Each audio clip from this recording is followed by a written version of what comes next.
Let's create our first trigger. Créons notre premier trigger. En fait, l'idée ici est que quand un client change de ville, que nous gardions une trace de là dans une table qu'on a appelée update. Dans cette table, elle va garder la trace de la ville où le client était avant et ça va nous montrer la ville où il est actuellement. Pour ce faire, j'aimerais utiliser des triggers pour que ça se fasse automatiquement. Au lieu qu'on les fasse manuellement, ça sera une tâche pas aisée à tout moment de les faire et nous aimerions bien créer des automatismes de telle scène qu'un trigger puisse faire cela à notre place, que ça remplisse la table update à tout moment qu'il y a un changement de ville sur un client. Ce que je fais, je vais d'abord commencer par voir si on a quelque chose à l'intérieur de notre table update. Alors je vais faire select all from my schema.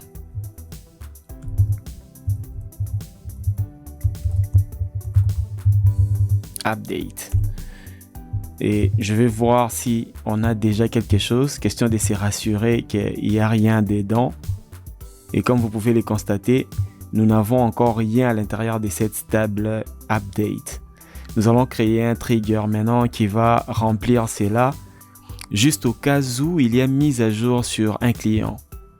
Pour créer un trigger, on définit le plus souvent une fonction qui inscrit les étapes nécessaires qui serviront d'automatisme dans la base des données. Là, par exemple, je dirais à chaque fois qu'il y aura update dans la base des données, voici les instructions à suivre. Alors, ce que je vais faire, je vais commencer par créer cette fonction. Pour créer une fonction, on dit create function. Donc, je vais faire create function. C'est ça la syntaxe pour créer une fonction. Et ensuite, vous mettez les noms de la fonction. Moi, le nom de la fonction, je l'appelle update cd. Et vous ajoutez ces deux parenthèses pour dire que c'est une fonction. Mais vous pouvez aussi rencontrer le plus souvent, après create, on dit or replace. Cette commande est très importante dans les cas où vous pouvez réexécuter cette fonction et puis ça va juste remplacer la fonction si elle existait déjà. Si la fonction n'existe pas, ça crée la fonction. Si la fonction existe, ça va remplacer la fonction. C'est ça l'importance de ces codes. Et là, après avoir créé la fonction, on va dire ce que ça retourne. Et là, on va faire returns avec S. Et qu'est-ce que ça retourne? Ça va retourner un trigger. Et là, je vais dire trigger. La fonction retourne un trigger. Et ces triggers-là sera retourné comme... Et là, nous allons définir les instructions à suivre quand le trigger sera déclenché. Pour donner ces instructions, nous mettons les doubles signes des dollars. Ce n'est pas moi qui l'ai inventé, c'est de cette manière-là que c'est structuré dans la documentation. Et là, je mets un begin pour montrer les débuts des instructions. Et puis mon begin finit par un end qui montre la fin des instructions. Et puis on met un point virgule, puis on met nos signes des dollars. Et ensuite, on dit les langages avec lesquels nous avons travaillé. Et là, je dis language. Nous sommes dans Postgres, on utilise les langages PL, SQL. C'est les langages que nous allons utiliser pour donner les instructions ici. Je fais point virgule. Et là, à l'intérieur de mon begin et mon end, je vais mettre les instructions que je souhaite faire à chaque fois qu'il y aura automatisme, à chaque fois que le trigger sera déclenché. Je vais mettre les instructions qu'on doit suivre pour faire telle ou telle autre action. Moi, je veux que quand il y a update dans ma base de données, quand on met à jour un utilisateur, qu'on fasse une insertion dans la nouvelle table update qu'on avait créée. Si vous avez encore une bonne mémoire, on va faire un insert into et le nom de ma table c'était update. Oh, désolé. Et ce que je souhaite remplir, on a la colonne ID client. Nous avons la colonne nom. Nous avons la colonne ville précédente. Et enfin, la colonne ville actuelle.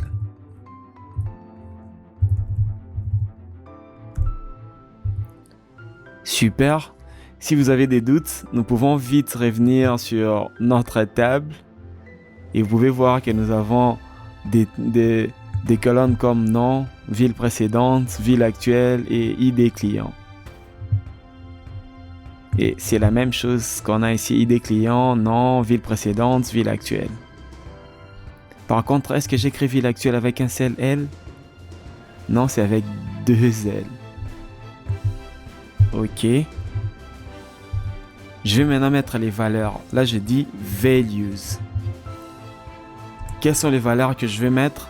Là, attention, l'ID client vient du tuple qui existait avant. Donc, ça vient de la table des clients. Je ne vais pas réécrire cette ID client, ça va juste être piqué depuis la table des clients. Alors, ce que je fais, je vais mettre un mot-clé qu'on n'a pas encore vu jusque-là, c'est old. Ça réfère à l'ancienne version de ces tuples. Dans l'ancienne version de ces tuples, on avait un ID. Si vous vous souvenez encore, si je rentre dans ma table des clients, on avait l'ID. Nous allons récupérer cet ID-là qui réfère aux clients qui existent déjà dans la table des clients. Là, on est d'accord. Et là, les noms, nous prenons aussi les noms qui existent déjà dans la table client. Et on va faire old nom. Et ensuite, la ville précédente, c'est aussi la ville qui existe déjà dans la table des clients. Et on va faire encore un petit old pour se référer à l'ancienne version de ces tuples. Et là, c'est ville. On vérifie pour se rassurer. Oui, on l'avait appelé ville. Alors, rassurez-vous, quand vous faites old, ce qui suit, c'est vraiment l'attribut qu'il y a dans l'ancienne table. OK. Et maintenant, on va mettre la ville actuelle. La ville actuelle, comme c'est une nouvelle information, nous allons faire new et puis nous mettons ville actuelle.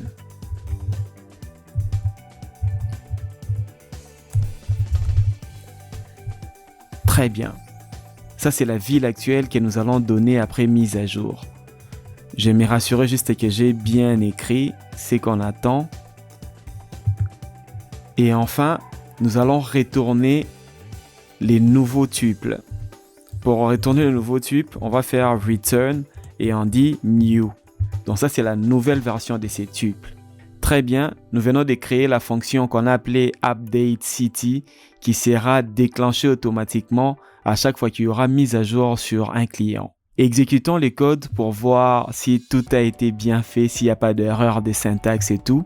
Je sélectionne les scripts qui me concernent et puis je fais run. Il y a un petit message. Ah, auquel langage n'est spécifié. D'accord. Là, j'ai spécifié language. Ah, ok. Je n'avais pas sélectionné language. Je prends aussi language et je viens jusqu'à là. Je me rassure que j'ai aussi sélectionné language lors de la sélection de mon script. Et quand je lance, return new, on dit qu'il y a un souci là. Ah, ok. Après avoir fait values, j'ai donné toutes ces valeurs. Il y a point virgule ici. Et là, nous avons aussi point virgule. Là, ça pourrait y aller. Je me rassure de prendre aussi language et create ou replace, tout ça. Et je fais execute. Super, la fonction a été créée. Maintenant que la fonction est créée, nous allons créer notre trigger. Pour ce faire, je fais create et je dis trigger. Et ce trigger, je vais lui donner un nom. Je dis juste update CD et je dis TR. Donc update CD TR, trigger. Ça dépend de vous. Vous pouvez aussi donner tout ce que vous souhaitez. Et je viens là. Je vais maintenant définir quand est-ce que cette fonction sera exécutée automatiquement. Là, j'ai dit dans mon trigger after update on. Sur quelle table? Sur la table client. Après mise à jour sur la table client, voici ce que tu vas faire. Pour chaque ligne, là on dit for each row. For each row, execute, donc exécute la procédure, cette procédure que nous venons de créer là-haut. Je parlais de cette procédure que nous venons de créer et je donne juste son nom, c'est update cd. Très bien. Ce que nous venons de faire, nous venons juste de dire les triggers sera déclenché après mise à jour sur la table client. Si on détecte un événement de mise à jour sur la table client, ce n'est qu'en ce moment-là qu'on va exécuter la fonction update cd que nous venons de créer. Ici, ça ne sera pas seulement after update, ça peut être aussi after insert on client. Ça peut être after plusieurs choses. Ça dépend des événements. Allez lire la documentation. C'est after plusieurs choses ici que vous pouvez mettre. Ça ne sera pas toujours de update. Ça peut être des inserts. Ça peut être des alter. Ça peut être beaucoup de choses. Nous sommes dans after update. Et là, j'ai dit for each row, execute procedure update cd. Je fais mon point virgule à la fin. Alors, je vais me rassurer qu'il n'y a pas d'erreur, tout ça dans mon script. Du coup, je vais sélectionner Create, Trigger et tout ça. Je vais essayer de lancer. Qu'est-ce que ça nous dit? La relation client n'existe pas. D'accord. Je me suis trompé. After update on, je mets my schema. Vous voyez que c'est très important de spécifier les schémas. MySchema.client. Là, j'ai défini les schémas sur lesquels je suis et je m'intéresse sur sa table client. Super. Je sélectionne et puis je vais lancer. Ok, le trigger a été créé. J'ai mon trigger qui est créé. Si je récapitule, ici on définit ce qui se fera. Donc, jusque-là, nous définissons tout ce qui se fera. Et de ces côtés-là, nous disons quand est-ce que ça doit se faire. Ça va se faire après une mise à jour sur la table client. Si ça détecte un événement mise à jour qui s'est fait, alors voici l'action que ça doit entreprendre. Ça a été bien expliqué. Maintenant que nous sommes dans les bons, il est temps d'essayer de faire une mise à jour et de voir ce qui se passera dans la table update. Je viens là, je vais dire update. Je vais faire l'update sur la table client et j'ai dit mySchema. J'ai dit client et ensuite je vais changer la valeur cette ville equal, je dis par exemple Kinshasa et j'ai défini où est-ce que la ville sera Kinshasa, c'est là où le nom est égal à Bibentio. Where nom égale Bibentio.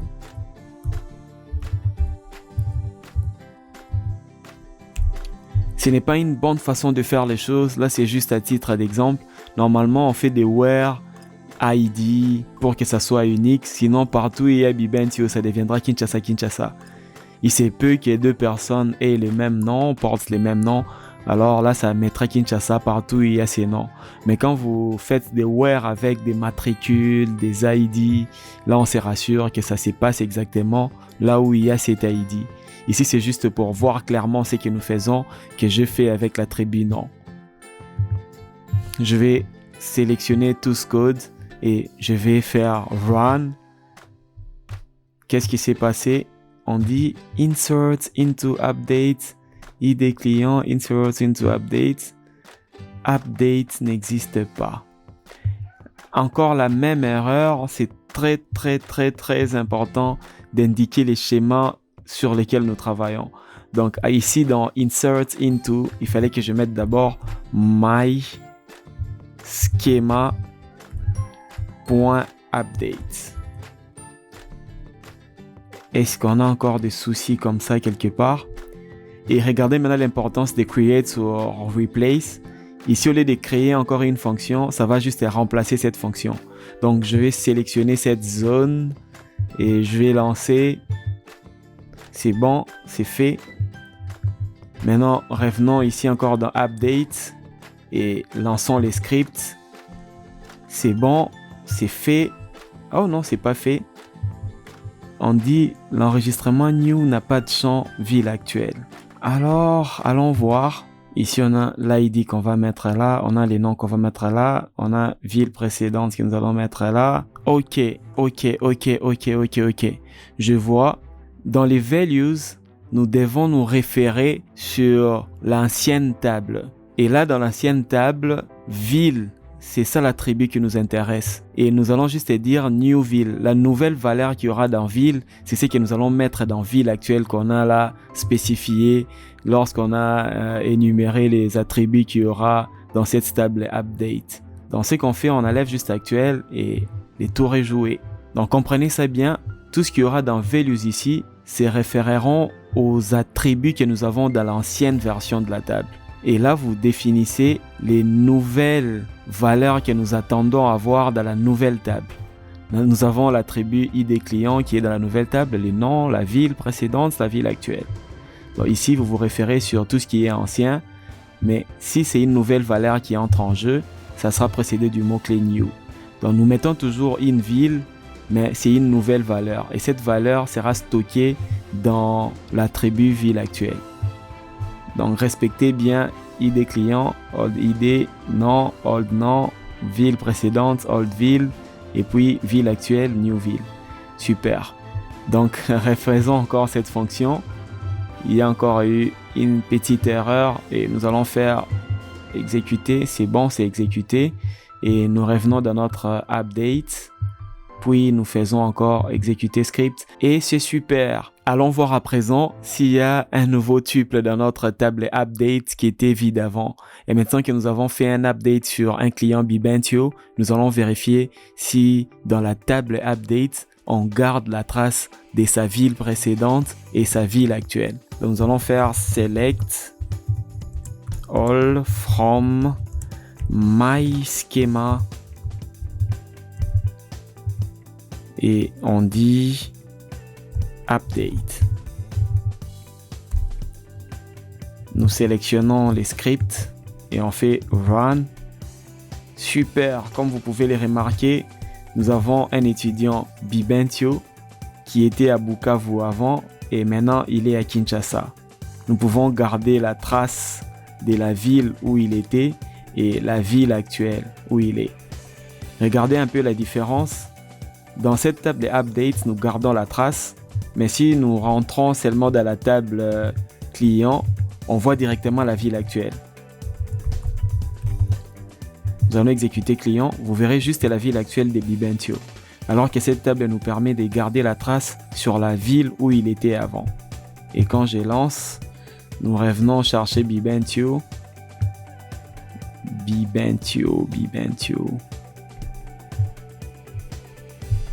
Vous voyez, on dit seulement qu'il est à Kinshasa, on n'a aucune trace. Donc ce trigger nous a permis de garder la trace de la valeur qu'on avait avant. C'est très important, il peut vous arriver ce genre de situation où vous voulez garder la trace d'une valeur que vous aviez avant. Je peux faire la même chose. Prenons par exemple un autre étudiant ici, Kasanji. Et regardons précédemment, Kasanji était à Kikwit et nous voulons l'amener à Kinshasa. Je vais juste faire cet update. Super, c'est fait. Et je vais aller voir dans ma table update si ça nous ajoute automatiquement l'étudiant Kasanji et ça garde la trace de la ville où il était et sa ville actuelle. Je lance. Super. Nous avons notre deuxième enregistrement qui est Kasanji, qui était à Kikwit, qui est à Kinshasa actuellement, et son ID client c'est 9. Pour Bibentio, le ID client c'est 5.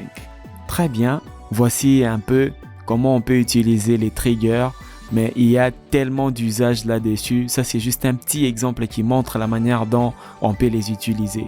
Vous pouvez faire tout ce que vous souhaitez, n'importe quelle autre instruction de vos problèmes, de votre situation.